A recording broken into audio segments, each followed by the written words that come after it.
बोल साचे दरबार की जय। जयकाराम सुंदर सुंदर गुफाओं वाली जिदा।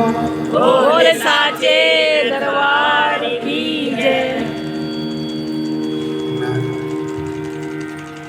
माँ भगवती जी के वक्त जो भक्ति की लहर चल रही थी, सबसे पहले मैं माँ से और उनके सभी बच्चों से क्षमा प्रार्थी हूँ कि मुझे लगा कि मैंने पाठ में बिगड़ डाला जब मैं आया तब। लेकिन कहते हैं कि माँ सब जानती है जो दिल में है। मैं माँ भगवती जी के चरणों में ये अरदास प्रार्थना, और मेरी तो प्रार्थना इन्होंने आते ही क्षमा प्रार्थना बोल दी। और जब मैं जहाँ पर आया तो मैंने इनको पहले ही बोला कि जम्मू में भी एक जागरण चल रहा है तो मुझे वहाँ पर जाना है। लेकिन यकीन मानिए ये दिल में बसते हैं, तो मैं इधर से अगर मैं उठ के जा भी रहा हूँ तो मयूरी बस।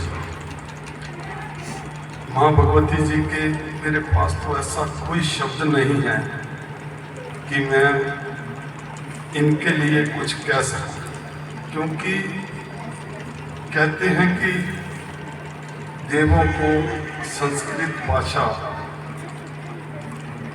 बहुत प्रिय है।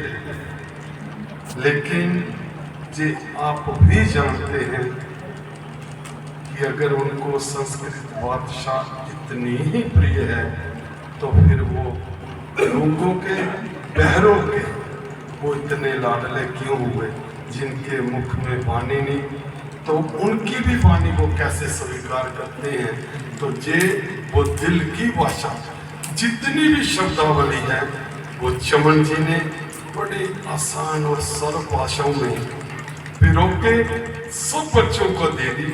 सबके लिए दुर्गा सप्तशती का पाठ करना इतना आसान नहीं था, लेकिन जब से सबके बच्चों के बीच में दुर्गा स्तुति जाई है तो सब बच्चे मैंने देखा कि अगर आधे से भी ज़्यादा शायद कि वो दुर्गा स्तुति जी का पाठ करते हैं। हमारे लिए तो दोनों ही माँ के प्रिय हैं।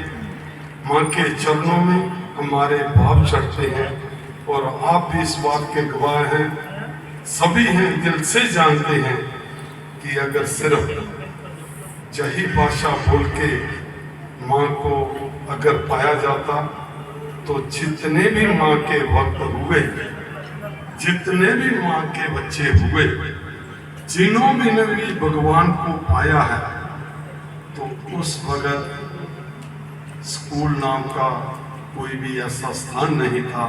वो अदृश्य शक्ति उनको माँ से ही मिली, वो शब्दावली उनको माँ से ही मिली।